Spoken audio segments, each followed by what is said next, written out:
이러한 가지고 적절하게 시술을 할 때 써마지 시술로 볼 수 있는 최상의 효과를 끌어낼 수 있습니다.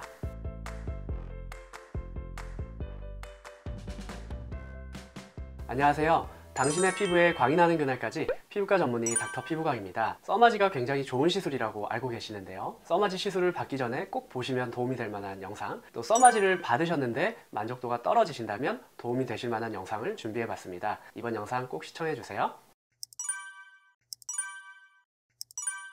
우선 써마지에 대해서 말씀드리기 전에 써마지라는 것도 결국 안티에이징 시술의 어떤 한 종류인데요. 우리가 안티에이징 시술을 받을 때 결국 나이가 들면 처지기도 하고 좀 꺼지기도 하고 피부에 콜라겐이 줄어들어서 잔주름도 자글자글 생기기도 하고 또 탄력이 줄어들기도 하고 이런 여러 가지 현상들이 관찰이 됩니다.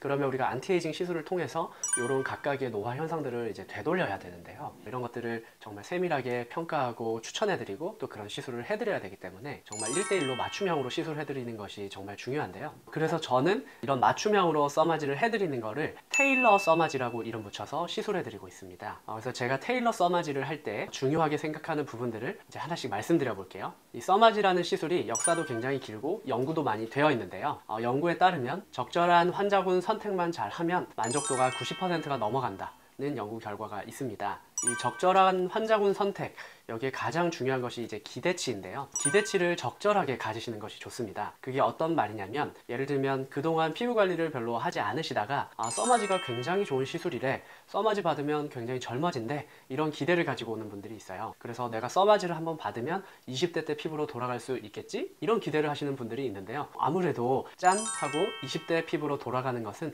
어렵지 않을까요? 그래서 이런 비현실적인 기대치를 가지신 경우에는 아무래도 단순히 시술 한 번으로 그걸 만족시켜드리기 힘들기 때문에 충분한 진료와 상담 과정에서 시술으로 얻을 수 있는 그 기대치를 현실적으로 제시해드리고 고객님들이 가진 기대치를 실제 시술의 효과와 맞추는 그런 과정이 좀 필요합니다. 이런 써마지 시술을 받으시고 얻을 수 있는 효과 어느 정도로 기대하시면 좋은지 본인의 노화의 정도나 또 연령대에 따라서 좀 달라질 수가 있습니다. 그래서 제가 이런 부분에 대해서는 이전 영상에서 말씀드렸으니까 참고해주세요. 또 V라인과 같이 턱선이 이제 처지고 또 볼륨이 많아지면서 이중턱이 두꺼워지고 늘어지고 이런 경우가 있을 수 있는데요. 이런 경우에는 써마지만으로 그 문제를 다 해결할 수 없기 때문에 라인을 좀 슬림하게 만들면서 지방도 감소시켜 줄 수 있는 시술이 추가로 필요한 경우도 있습니다. 그래서 써마지라는 이런 안티에이징 시술이 정말 명품 시술이지만 이런 여러 가지 노화 현상을 이 써마지 하나로 다 해결할 수는 없기 때문에 볼륨이 없어서 꺼짐이라든지 나이가 드시면서 처짐이라든지 또 V라인에 볼륨이 많으면서 처지는 그런 현상이라든지 이런 여러 가지 현상들에 대해서 공장형으로 그런 프로토콜대로 돌아가는 그런 곳에서 시술을 받으시기보다는 1대1로 충분히 피부 노화의 정도나 또 여러 가지 추가적인 노화 현상에 대한 상담이나 이런 것들이 가능한 곳에서 진료를 받으시고 또 그에 맞는 추가적인 병합 시술을 추천받으시고 시술 받으시는 것이 가장 좋습니다.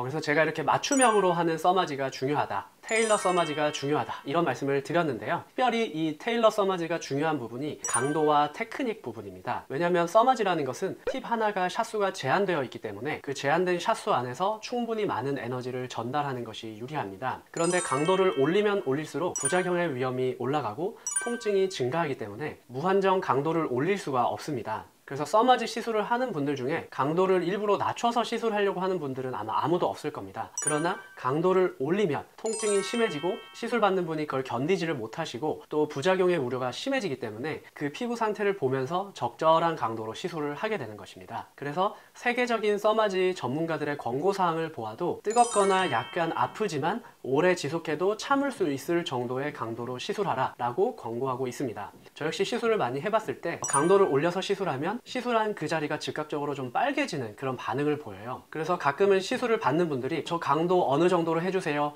아주 이 정도 이상으로 아주 세게 해주세요 이렇게 요구를 하시는 경우가 있어요. 그래서 그 정도 강도를 맞추고 시술을 했을 때 한두 번 샷을 쐈는데 피부가 너무 빨개지고 나중에 물집이 생길 것이 걱정이 되는 경우가 있습니다. 그런 경우에는 아무리 고객님이 그렇게 원하신다고 하더라도 제가 그렇게 시술을 해드릴 수가 없는 경우가 있습니다. 그래서 이 써마지 시술의 강도라는 것이 그렇게 강하게만 한다고 좋은 것이 아니고 시술을 받는 분의 피부 상태, 그러니까 어느 정도 강도의 시술을 견딜 수 있는지에 따라서 적절한 강도가 결정이 돼야 되는 것입니다. 그래서 이 강도라는 것이 사실상 정말 강하게 한다고 해봤자 그렇게 아주 큰 차이가 나지가 않습니다. 그래서 여기서 중요해지는 것이 이제 시술자의 테크닉인데요. 근데 이제 테크닉에 대한 부분에 대해서 좀 말씀해 드리겠습니다. 테크닉적인 부분에서 특별히 이 맞춤형 테일러 써마지가 정말 중요합니다. 왜냐면 사람의 노화라는 것이 100이면 100 똑같이 판박이처럼 일어나는 것이 아니고 사람마다 개개별로 다 천차만별로 다르게 일어나기 때문입니다. 어차피 강도에 있어서는 모든 분들이 통증이나 피부가 견딜 수 있는 부작용 없는 정도에서 최고의 강도로 시술하려고 노력을 합니다. 그렇기 때문에 이제 동일한 샷수를 어떻게 배분하느냐가 중요한 문제가 됩니다. 그래서 이 배분을 어떻게 하는 것이 효과적이냐가 이제 실력이 되겠고요. 얼굴 전체적으로 그냥 동일하게 몇 번에 걸쳐서 패스를 나눠서 배분하는 것은 그냥 아무나 할 수 있는 것이고 실제 공장형 써마지를 하는 곳에서도 그런 식으로 시술이 이루어지고 있습니다. 그런데 이렇게 동일하게 그냥 단순히 기계적으로 배분만 해서는 그냥 얼굴 전체적인 그 피부의 탄력을 조금 올리는 효과에 그치게 되는 것이고요. 이 써마지라는 시술로 얻어낼 수 있는 최상의 효과를 얻어낸다고 볼 수는 없겠죠. 그런데 최상의 효과를 얻기 위해서는 개인별로 정말 집중해야 될 부분에는 샷수를 더 집중해서 많은 패스가 이루어지는 것이 좋고, 세계적인 써마지 전문가들도 이렇게 권고하고 있습니다. 그래서 얼굴 전체적으로 2패스에서 4패스 정도 골고루 시술을 해주고, 또 특별한 벡터들이 있어요. 이제 눈썹이 처지는 벡터라든지, 그 다음에 팔자주름이 생기는 벡터라든지, 그리고 굴독살이라고 하는 부분 혹은 자울이라고 하는 부분에 처지는 벡터가 존재하는데요. 이러한 벡터를 따라서 또 집중적으로 시술해주는 그런 테크닉이 필요하고요. 얼굴의 앞면 윤곽을 따라서 이렇게 처지는 부분들이 있기 때문에 그런 윤곽을 따른 패스들도 필요하게 됩니다. 그래서 세계적인 써마지 전문가들의 권고사항을 보면 이런 얼굴 전체적인 패스를 2패스에서 4패스 정도 골고루 시행해주고, 이것은 이제 얼굴 전체 피부의 탄력을 증가시키기 위한 목적입니다. 그리고 눈썹이 처지는 벡터를 따라서, 팔자주름이 생기는 벡터를 따라서, 또 턱선이 처지고 굴독살이 생기는 이러한 처짐의 벡터를 따라서, 또 앞면의 윤곽의 컨투어를 따라서 이렇게 시술해 주는 것이 필요하고요. 이러한 테크닉을 가지고 적절하게 시술을 할 때 써마지 시술로 볼 수 있는 최상의 효과를 끌어낼 수 있습니다. 제가 오늘 써마지 시술에 대해서 여러 가지 말씀을 해드렸는데요. 써마지 시술은 고가의 시술이다 보니 처짐이나 꺼짐, 피부 얇아짐, 탄력 없음, 잔주름, 이런 여러 가지 노화 현상에 대해서 정확하게 진단해 드릴 수 있고, 또 그 여러 가지 노화 현상에 대해서 각각 맞춤으로 해결책을 제시해 드릴 수 있는 전문적인 지식과 실력을 갖춘 곳에서 적절하게 상담 받으시고 또 시술을 받으시기를 권해드립니다. 이상 당신의 피부에 광이 나는 그날까지 피부과 전문의 닥터 피부광이었습니다. 이번 영상이 도움이 되셨다면 구독, 좋아요, 알림 설정 부탁드립니다.